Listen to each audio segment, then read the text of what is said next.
अस्सलाम वालेकुम नाजरीन, हाईटेक न्यूज के नेशनल और इंटरनेशनल खबरों में आपका खैर मकदम है। मैं हूं नेहा खान। नजर डालते हैं आज की अहम खबरों पर।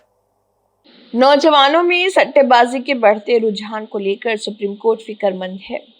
एक अर्जी पर समाअत करते हुए उसने कहा है कि आईपीएल की आड़ में लोग सट्टा लगा रहे और जुआ खेल रहे। अदालत ने सट्टेबाजी से जुड़े ऑनलाइन ऐप के ज़ब्ते के लिए दायर मुफाद आमे की अर्जी पर मरकजी हुकूमत से जवाब तलब किया। जस्टिस सूर्यकांत और एन कोटेश्वर सिंह की बेंच ने के पॉल के जरिए दायर अर्जी पर मरकज को नोटिस जारी किया, जिसमें दावा किया गया कि ऑनलाइन सट्टेबाजी और जुआ ऐप का इस्तेमाल करने के बाद कई बच्चों ने खुदकुशी कर ली। बेंच ने कहा है कि आईपीएल के नाम पर बड़ी तादाद में लोग सट्टा लगा रहे और जुए में मुलविस हैं। ये संगीन मामला है।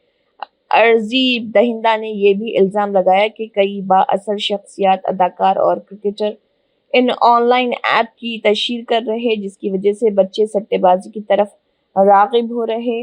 पॉल ने कहा है कि सिगरेट के मामले में पैकेट पर तंबाकू नोशी के नुकसान दर्ज होते हैं, लेकिन सट्टेबाजी ऐप के मामले में इस तरह की कोई वार्निंग मंदरज नहीं की जाती। अदालत में ज़ाती तौर पर पेश हुए पॉल ने कहा है कि मैं इन लाखों माँ बाप की तरफ से बात रख रहा हूँ जिन्होंने गुज़िश्ता कुछ बरसों में अपने बच्चे खोए हैं। इसके अलावा तेलंगाना से ही 1023 से ज्यादा लोगों ने खुदकुशी की है, क्योंकि 25 बॉलीवुड और टॉलीवुड सितारों बाअसर लोगों ने मासूमों की जिंदगी से खिलवाड़ किया। पॉल ने यह भी दावा किया कि तेलंगाना में बाअसर लोगों के खिलाफ इतला अव्वल दर्ज की गई थी, क्योंकि मामला बुनियादी हुकूक की खिलाफ वर्जी का है। जवाहरलाल नेहरू यूनिवर्सिटी जेएनयू में एक बार फिर इंतजामिया और तलबा यूनियन आमने सामने दिखाई दे रहे। मामला जेएनयू में गुज़िश्ता 2 सालों से दाखिले के लिए इख्तियार किए जा रहे नए तरीक़े से जुड़ा है। तलबा यूनियन का मुतालबा है कि यूनिवर्सिटी में दाखिला के लिए पुराना तरीक़ा इख्तियार किया जाने, न कि CUIT की बुनियाद पर दाखिला हो।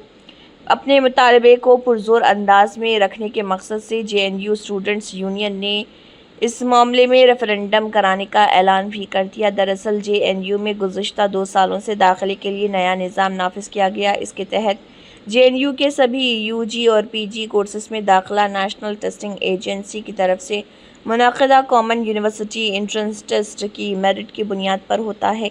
जेएनयू दाखिले के लिए दरख्वास्त ज़रूर तलब करता है, लेकिन दाखिला CUET रिज़ल्ट की बुनियाद पर ही किया जाता है।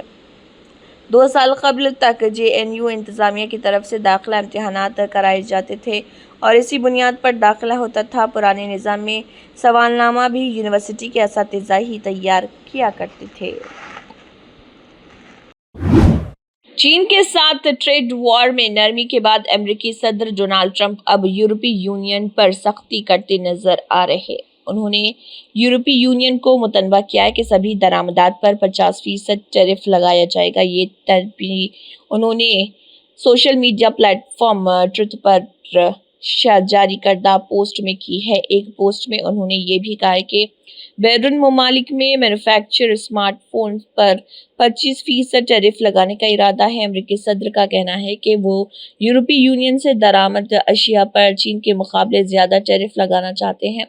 ट्रंप ने इसी माह चीन से दरामद मसनूआत पर टैक्स घटाकर 30% कर दिया, ताकि दोनों ममालिक के दरमियान मुज़ाकरा हो सके। जहां तक यूरोपीय यूनियन की बात है, ट्रंप सुस्त रफ्तार ट्रेड टॉक से परेशान थे। यूरोपीय यूनियन ने टैरिफ को बाहमी तौर पर सिफर करने की तजवीज़ पेश की, जबकि ट्रंप ने अवामी तौर से बेशतर दरामदात पर बुनियादी 10% टैरिफ को बरकरार रखने पर जोर दिया।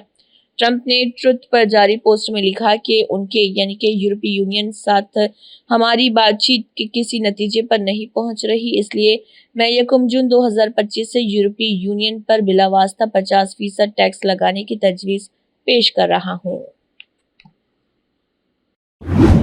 मुल्क के कई हिस्सों में शदीद गर्मी से राहत देने वाला मौसम दस्तक दे चुका है। महकमे मौसमियात ने इशारा दिया है कि जुनूब मगरिबी मानसून अगले 2-3 दिनों में केरला में दस्तक दे सकता है, जिससे मुल्क के बाकी हिस्सों में भी बारिश की सरगर्मियों में तेजी आने की उम्मीद है। वहीं बहिर अरब में बिना well marked low pressure system अगले 24 घंटों में डिप्रेशन में तब्दील हो सकता है।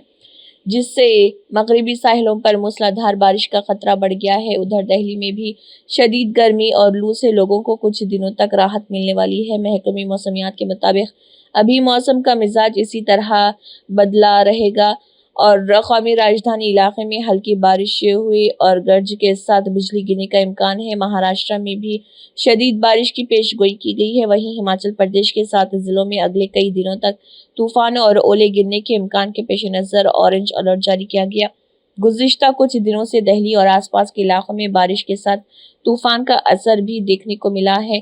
شدید بارش اور تیز ہواؤں کی وجہ سے درجہ حرارت میں کمی آئی ہے۔ حال ہی میں شہر میں زیادہ سے زیادہ درجہ حرارت 34 سے 35 ڈگری سیلسیس کے درمیان ہے، جو اس مہینے کی شروعات کے مقابلے میں قابل ذکر گراوٹ ہے۔ میانمار میں درمیانی شب زلزلے کے تیز جھٹکے محسوس کیے گئے، جس نے لوگوں میں خوف و ہراس پیدا کر دیا۔ ریکٹر اسکیل پر اس زلزلے کی شدت 4 درج کی گئی، جو کہ بہت زیادہ خطرناک نہیں ہے، لیکن زلزلے کی گہرائی سطح سے محض 10 کلومیٹر نیچے تھی، اس لیے سطح پر جھٹکے تیز محسوس ہوئے۔ نیشنل سینٹر آف سیسمولوجی نے اپنی رپورٹ میں آلل صبح میانمار میں 4 شدت کا زلزلہ آنے کی تصدیق کی۔ دوسری طرف افغانستان میں بھی آلل صبح 2:44 پر زلزلے کے جھٹکوں نے لوگوں کو نیند سے بیدار کر دیا۔ ریکٹر اسکیل پر اس کی شدت 4.2 درج کی گئی۔ اس زلزلے کا مرکز زمین کی سطح سے تقریباً 134 کلومیٹر گہرائی میں واقع تھا۔ زلزلہ افغانستان کے شمالی علاقوں میں زیادہ محسوس کیا گیا، حالانکہ اب تک کسی طرح کے جانی و مالی نقصان کی کوئی تصدیق نہیں ہوئی۔ قابل ذکر ہے کہ میانمار میں رواں سال زلزلے نے کافی نقصان پہنچایا ہے، اس لیے لوگوں میں خوف کا ماحول ہے۔ رواں ماہ ریکٹر اسکیل پر 3.9 شدت کا زلزلہ آیا تھا، جس کا مرکز سطح سے 40 کلومیٹر نیچے تھا۔ سماجوادی پارٹی ایس پی سربراہ اکھلیش یادو نے ریاست میں آندھی بارش طوفان سے 50 سے زیادہ لوگوں کی اموات پر دکھ کا اظہار کرتے ہوئے کہا ہے کہ حکومت صرف کاغذی اعلان نہ کرے بلکہ متاثرہ کنبوں کی سچ میں مدد کرے۔ اکھلیش یادو نے کہا ہے کہ گزشتہ 3 دنوں میں ریاست کے درجنوں اضلاع میں آندھی طوفان اور بارش سے لاکھوں کی تعداد میں لوگ متاثر ہوئے، درجنوں گھر گرے اور لوگوں کے گھر اجڑ گئے۔ وزیر اعلیٰ کے آبائی گاؤں گورکھپور سمیت کئی مقامات پر پانی جمع ہونے کے حالات پیدا ہو گئے، بڑی تعداد میں لوگ زخمی ہوئے، کئی درجن لوگوں کی موت ہو گئی۔ انہوں نے کہا ہے کہ حکومت صرف کاغذی اعلانات نہ کرے، آندھی طوفان سے متاثرہ کنبوں کی سچ میں مدد کرے۔ تیز آندھی طوفان سے لکھنؤ سمیت آس پاس کے 12 اضلاع میں 17 اموات ہوئی ہیں۔ کانپور اور نزدیکی اضلاع میں تقریباً 22 افراد کی موت ہو گئی ہے۔ فتح پور ضلع میں 6 افراد کی موت ہو گئی۔ اسی طرح مغربی یوپی میرٹھ میں 2، باغپت میں 2، ہاتھرس میں، علی گڑھ میں 1 اور دیگر اضلاع میں بھی اموات ہوئی ہیں۔ اسی کے ساتھ نیہا خان کو دیجیے اجازت۔ ہائی ٹیک نیوز کا نیشنل اور انٹرنیشنل خبرنامہ اختتام کو پہنچتا ہے۔ اللہ حافظ۔